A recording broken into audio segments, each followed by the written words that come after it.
You know, in the amazing history of Thailand, some names just feel like they're straight out of a legend. And down in the south, there's a name you'll hear whispered with a ton of respect and awe, Luang Pho Phet. His story is just filled with magic, incredible power, and a life that really blurred the lines between a warrior, a mystic, and, well, a saint. But what's really behind a story like this? I mean, we hear these incredible tales. Invincibility, even invisibility. These aren't just fairy tales to people, they're the bedrock of a huge legacy. So it really makes you ask, right? How does an ordinary man transform into a legend like that? And this legend isn't just something people talk about. It is literally forged into metal. His amulet from the year 2470 is one of the most sought after in all of Thailand. People who believe in its power say it carries a piece of him, a real tangible connection to his story of protection. But to really get the amulet, you first have to get the man. And his story kicks off in a place you probably wouldn't expect. See, long before he was this revered monk, Luang Pho Phet lived a life filled with action, conflict, and a really deep dive into the world of the occult. So get this, he was born back in the Buddhist era, year 2395. That's 1852 for most of us, and he was of Chinese heritage. By the time he was just 13, he was already working for the governor of a major province. And this wasn't some quiet desk job. He actually rose up to become a military commander, and he even led a successful campaign to crush a rebellion. This guy was a man of the world, a strategist, a leader on the battlefield. But then, at 30 years old, after his parents passed away, he made a complete 180. He just walked away from his public life and threw himself into mastering a totally different kind of power, the world of magic and ancient hidden knowledge. And what's so fascinating is how laser-focused he was. He wasn't just dabbling or reading a few books. No, he was on a serious quest to master the art of invulnerability, to literally become unseen and to command real power through ancient spells. He wanted to push the boundaries of what was even possible. And he didn't just study it in theory, he took it out for a spin. The stories are just wow. In one famous test, he wanted to see if his invulnerability worked. So he actually pretended to be a robber just to get people to attack him. When they finally cornered him, he jumped into a well. The attackers shoved their weapons down into the water, trying to finish him off. But when he climbed out, he was totally fine, not a single scratch on him. Oh, but he wasn't done. To test his invisibility, the story goes he wrapped his head in a special cloth with incantations on it, walked straight into a crowded gambling den, and just swept all the money right off the table. Nobody saw a thing.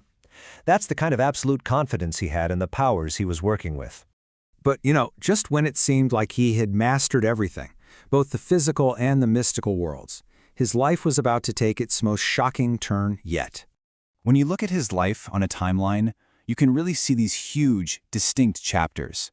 You've got his birth, then that deep dive into occultism around age 30, and then this critical moment right here in the year 2437. He was 42 years old, and his entire world was about to be turned upside down. And the change was just massive. Before, he was all about worldly things, seeking personal power.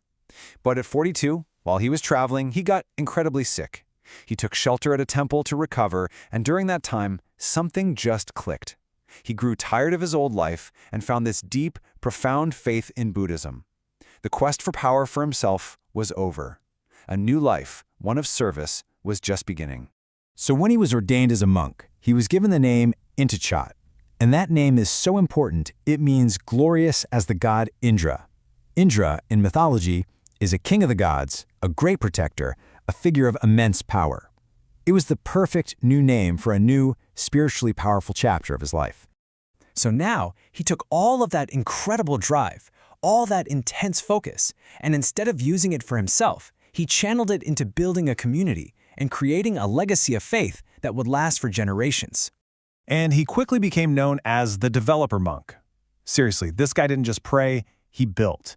He renovated temples that needed help, but his real masterpiece was taking this neglected, overgrown plot of land and, with the community's help, turning it into a thriving temple.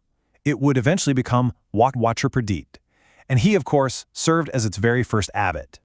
But out of all these incredible projects, there's one year in particular that shows you just how much of a visionary he was, the year 2450. What he did then would change lives for decades to come. In an era where getting a formal education was a real long shot for most people, he started a school for local kids right inside the monastery. He knew that the future of the community was its children, so he turned a simple room into their very first classroom. And that humble little school, it eventually grew into the official Wat Wachirapradit school that's still around today. As you can imagine, a life of service like this did not go unnoticed. He completely transformed from this feared mystic into a beloved saint, a true pillar of his community. His hard work got him official recognition, too. He was appointed to leadership roles in the monastic community and even received a title from the royalty. In his later years, he created this absolutely beautiful Buddhist statue made from 2,477 silver coins, one for each year of the Buddhist era. He passed away peacefully at the ripe old age of 85 after living a life of just incredible change. And that brings us right back around to where we started. His amulets today are treasured, not just as relics from some powerful magician, but as symbols of a man who completely mastered himself and then gave all of that mastery back to others. The belief that they can protect you? Well, that belief is as strong as ever. So it leaves us with one last thing to think about. In the story of Luang Pho Phet, what's the real source of his legend? Is it the wild stories of his invincibility and his magic? Or is it the undeniable legacy of the temples and schools he built through a lifetime of pure service? You know, maybe the real magic is that he was somehow, impossibly, both.